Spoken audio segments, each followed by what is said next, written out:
오늘은 예수님의 종말 심판 예언 첫 번째 말씀을 상고합니다. 예수님의 종말 심판 예언 첫 번째 말씀입니다. 이제 예수님의 종말 예언은 심판 예언이 끝이에요. 그리고 오직 마태복음 25장에만 심판 예언이 이어져서 나옵니다. 다른 본문은 없어요. 그러므로 마태복음은 24장, 25장이 아주 종말론의 큰 획을 긋는 요약된 종말론입니다. 중요한 건 이제 심판을 예수님이 어떻게 하실 것인가 그 원리를 말씀해 주셨기 때문에 우리가 거기에 잘 대비를 해야 되는 건데 심판은 세 가지가 있다는 거예요. 여기 마태복음 25장에 보면 세 종류 심판을 말씀했어요. 첫째가 오늘 본문 13절까지가 신자의 심판.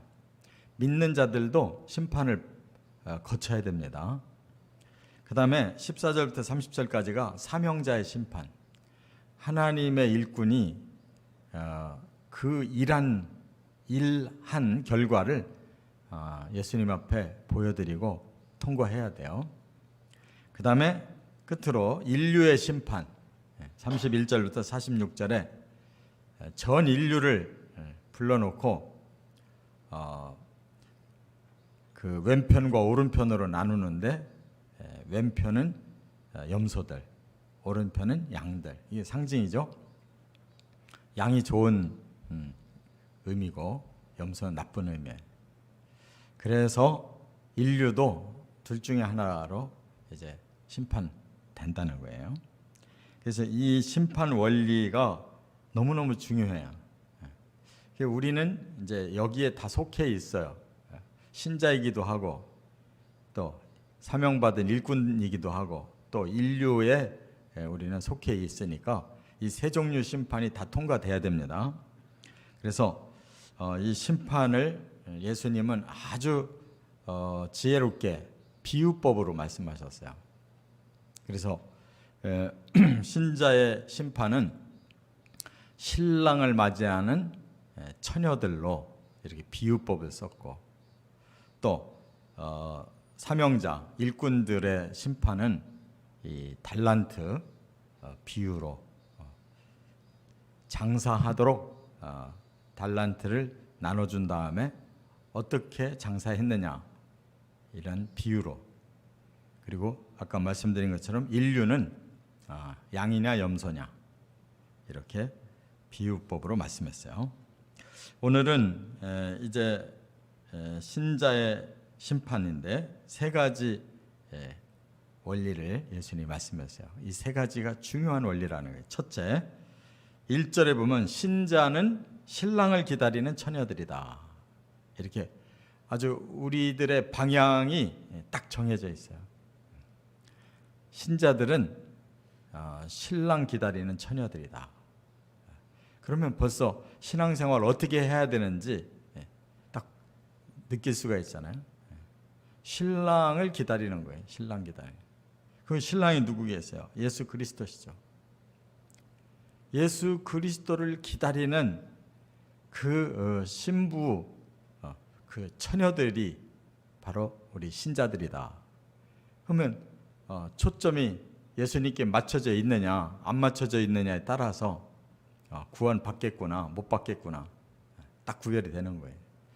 나는 신랑 예수를 만나서 그 혼인식에 참여할 것을 목표로 해서 살고 있느냐, 아니면 나는 다른 여러 가지 목표가 많이 있어서 거기에 목표를 두지 않고 있느냐. 생각만 해보면 금방 아는 거예요. 그런데 이 내용은 가장 성경적인 것을 이렇게 쉽게 비유로 설명한 거예요. 제가 앞에서도 말씀드렸죠. 요한계시록 19장 7절부터 10절에 보면 어린 양의 혼인 예식이 분명히 있다고 그랬어요. 이것이 이제 마지막 구원 과정의 아주 중요한 포인트예요. 어린 양이신 예수가 그 신부들을 준비하기 위해서 자신의 피를 흘려서 구원시켜 놨단 말이에요. 그 다음에는 이제 신부들이 얼마나 자기가 신부의 모습을 잘 스스로 잘 만들었느냐에 따라서 그날 들림 받으면 그 혼인잔치에 참여하는 거고, 그 신부가 자격이 부족해서 들림 못 받으면 그냥 멸망을 당하는 것이다, 그 말이에요. 그렇기 때문에 예수님은 요한복음 19장 7절부터 10절의 말씀에 초점을 맞춰서 내가 신랑으로 올 건데 신부될 이 처녀들이 과연 얼만큼 준비를 잘 하고 있느냐, 이것이 기준이다라고 말씀한 거예요. 그런데 이제 더 구체적으로 말한다면 이것은 유대인의 그 결혼 풍속을 비유로 쓴 거예요. 그래서 왜 밤중에 신랑이 오고 그걸 기다리느라고 이렇게 힘들게 할까? 이게 유대인의 그 결혼 풍속이에요. 유대인들은 저녁부터 결혼식이 돼요. 제가 성지순례 갔을 때 마침 그 신랑하고 신부가 예복을 입은 상태로 저녁 나절에 사진 찍고 있는 걸 봤거든요. 그래서 제가 가이드한테 물어봤어요. 왜 저 사람들, 우리나라는 다르잖아요. 되게 점심때쯤 그 예식을 하는데 저 사람들은 왜 저녁 때 저렇게 사진 찍고 있냐. 그러니까 사진 찍고 나서 저녁 시간부터 결혼식 시작한다는 거예요. 자, 그렇다면 이제 신랑은 멀리서 신부가 있는 쪽으로 오는 거예요. 그러다 보면 이제 지금도 뭐 교통이 이렇게 막히면 늦어지는 것처럼 과거에도 상황에 따라서는 신랑이 정시에 도착을 못할 수가 있잖아요. 그렇게 신랑은 멀리서 오고 신부는 이제 잘 준비를 하고 기다려야 되는데 왜 여기서 열처녀냐? 어떻게 한 신랑의 열처녀가 결혼하느냐? 이건 엄밀히 말하면 신부가 아니고 신부의 들러리를 말하는 거예요. 그래서 이 열처녀가 들러리 역할로 신랑을 맞이해서 바로 결혼식까지 인도해서 들어가는 이 과정인데, 예수님은 우리 성도를 초점으로 해야 되기 때문에 신부 한 사람으로 비유할 수가 없잖아요. 심판은 통과냐 통과하지 못하냐 둘 중에 하나를 해야 되는데 한 처녀 가지고 비유할 수 없으니까 거기에 온 들러리 처녀를 가지고 비유를 쓰는 거예요. 어떻든 결혼식에 들어가잖아요. 그렇기 때문에 이 신랑을 기다리는 이 들러리 열처녀를 바로 그 신부 대용으로 지금 말씀하고 있는 거고, 이 신부들 열처녀는 두 종류가 있는 거예요. 제대로 들어갈 수 있는 슬기로운 처녀가 있고, 결국 스스로 잘못해서 못 들어가는 미련한 처녀가 있는 것이다, 그 말입니다. 그래서 슬기로운 처녀가 돼서 신랑의 그 결혼 예식에 들어가기만 하면 그 다음에 우리는 이제 혼인 예식과 잔치를 마치고 그 다음 순서가 뭐냐면 요한계시록 20장 4절부터 6절까지 보면 천년왕국이 시작되는 거예요. 천년왕국이 신혼여행과 같은 거예요. 하나님이 인류를 내셔서 이 지구를 인큐베이터로 사용을 하시는데 한 번도 제대로 된 인큐베이터를 사용을 못한 거예요. 처음 시작부터 죄를 짓고 저주를 받았기 때문에 에덴 동산을 누려보질 못했어요.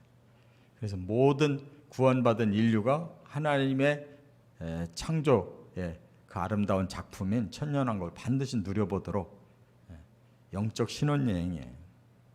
그것이 끝나면 이제 보금자리로 돌아가야 되잖아요. 거기가 바로 아버지의 집, 천국에 하나님이 다 예비해 놓으신 그곳으로 우리가 신혼의 보금자리를 시작하는 거예요. 그게 천국이에요.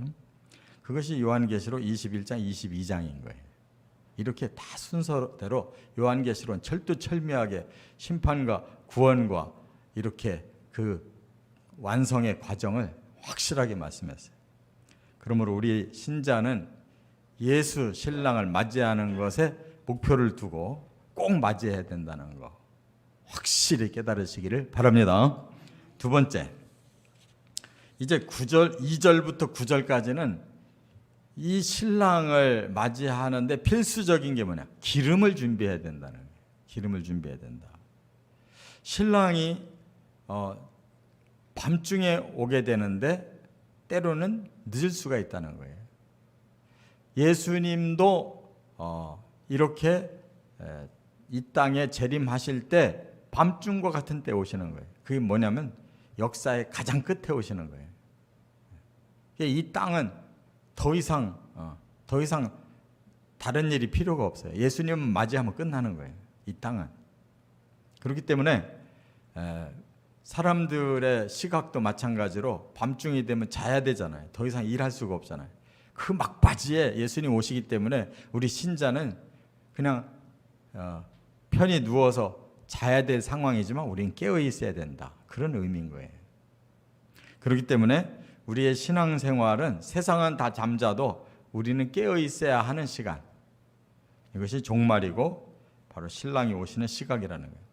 그럼 왜 신랑이 이렇게 늦게 오실까? 분명히 말씀했어요. 모든 영혼이 구원받기를 원하시기 때문에 지체하시는 거예요. 디데이를 지체하시는 거예요.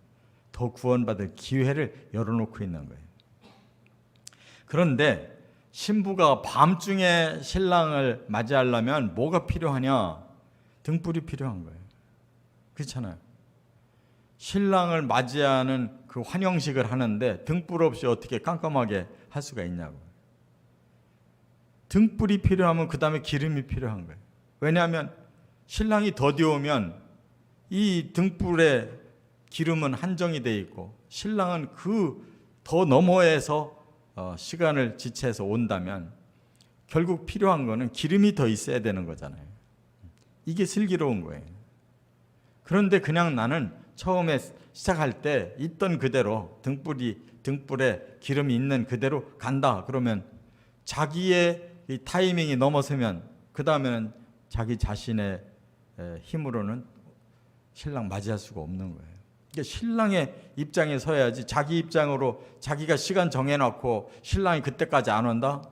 그렇다고 해서 자기가 포기할 수도 없으면서 이게 신앙생활이라는 거예요. 철저히 주께 초점 맞추고 주의 오심에 나를 맞춰서 깨어 있어야지 내가 잠자는 시간이라고 나는 잠자고 신랑은 신랑대로 오든지 말든지 해라. 그런 자세로는 맞이할 수가 없다는 거예요. 그렇기 때문에 이 기름을 준비해야 되는데 여기 보니까 슬기로운 처녀나 미련한 처녀나 너무 늦게 오니까 다 깜빡 졸았다는 거예요.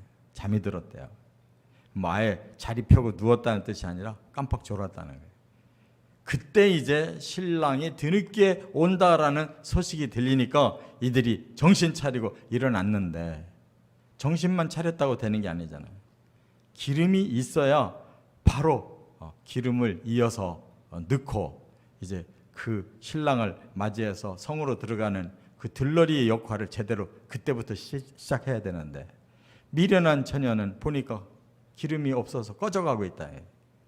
그 시간에 네 것 좀 달라고 하니까 나눠줬다가 우리 둘 다 꺼져버린다는 거예요. 못 준다는 거예요. 구원은 각자의 것이지 함께는 안 되는 구원은 개인 철저히. 그래서 너는 빨리 가서 사와라.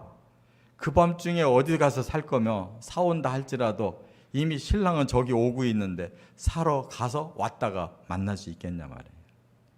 그러니까 기름 준비가 가장 필요한데 그러면 우리 신자의 기름 준비가 뭐겠느냐?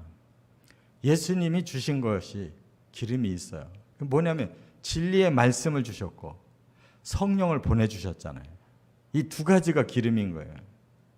그런데 왜 이렇게 성도들이 말씀에 둔하냔 말이에요. 왜 말씀에 무관심하냐고. 세상 일은 24시간 골똘하게 연구하고 살면서 돈 버는 일에는 한순간도 놓치지 않으려고 하면서 어째 말씀을 이렇게 우둔하게 살아도 가능하냐고. 그러니까 준비가 안 되는 거예요. 왜 성령은 다 소멸시켜 놓고 지멋대로 살면서 겉으로는 성령 충만한 채 하고 왜 살고 있냐 말이에요. 성령이 항상 낯설은 가운데 살면서 어찌 성령이 충만하다고 말하냐 말이에요. 그러면서 머리로 기도하고 자기 욕구만 해결해 달라고 기도하지 하나님의 뜻을 구하고 하나님의 타이밍을 깨달으려고 하는 성령의 역사가 없지 않냐 말이에요. 초점은 하나도 안 맞추고 살면서 겉으로만 아주 신실한 그리스도인인 것처럼 살면 그는 기름이 준비된 게 아니에요. 진리가 살아있어야 돼요. 성령이 살아계셔야 되는 거예요. 그게 기름 준비한 것임을 깨달으시기 바랍니다. 세 번째, 10절부터 13절. 이제 결론은 뭐냐? 신랑을 놓치면 더 이상 기회는 없다는 거예요. 신랑을 맞이하는 건 단 1회뿐이에요. 재현이라는 게 없다는 거예요. 미련한 처녀들이 기름을 사가지고 왔더니 그 사이에 신랑은 도착했고 그 사이에 나머지 슬기로운 처녀들이 신랑을 그 등불로 모시고 성 안으로 들어가 버리니까 문은 딱 닫혀버렸다는 거예요. 뒤늦게 미련한 처녀들이 와서 우리도 신랑 준비하고 이제 왔으니까 열어주십시오. 그때 안에서 하는 소리가 나는 당신들 모릅니다. 여기 준비한 처녀들이 다 신랑 모시고 들어와서 문 닫고 잔치가 시작됐는데 뭔 다른 준비하는 처녀가 있다고 말을 합니까? 우린 그런 사람 모릅니다. 거절됐다는 거예요. 그러므로 예수님이 끝으로 하신 말씀이 뭐예요? 깨어있으라 그날과 그때를 알지 못한다. 그러니까 깨어있다는 것은 언제 어떻게 종말이 오든지 그때 바로 대체할 수 있는 준비가 돼 있어야 된다는 건데 뭘로 준비하겠어요? 진리의 말씀이 항상 살아계시고 성령의 역사가 항상 살아계셔야 바로 가동이 되는 거지. 그것이 싹 빠져나가고 온 머리로 세상 것만 연구하고 세상 것만 탐하고 세상에 두 발을 견고하게 두고 이 세상에 이것을 저것을 구하느라고 바빴던 사람이 언제 진리를 다시 깨닫고 언제 성령을 다시 모시고 언제 거기 들어가냐고. 그러니까 그 날과 그때 모르면 항상 진리로 준비되어 있어야 되고 항상 성령으로 준비되어 있어야 된다는 거예요. 그러니까 날마다 말씀이 필요하고 날마다 성령으로 기도하는 삶이 필요한 거예요. 그게 안 되는 신자는 들어갈 생각하면 안 돼요. 그게 바로 미련한 처녀들의 삶이기 때문에 너무 자명한데도 아닐 거야. 이렇게 스스로 그냥 다 얼버무리고 사는 것뿐이지 하나님 기준은 분명한 거예요. 그래서 말씀과 성령으로 충만한 경건한 신앙생활, 이것이 깨어있는 삶이라는 거 꼭 기억하시고 그대로 순종하시고 예수님의 혼인잔치에 꼭 들어가시기를 주의 이름으로 축원합니다.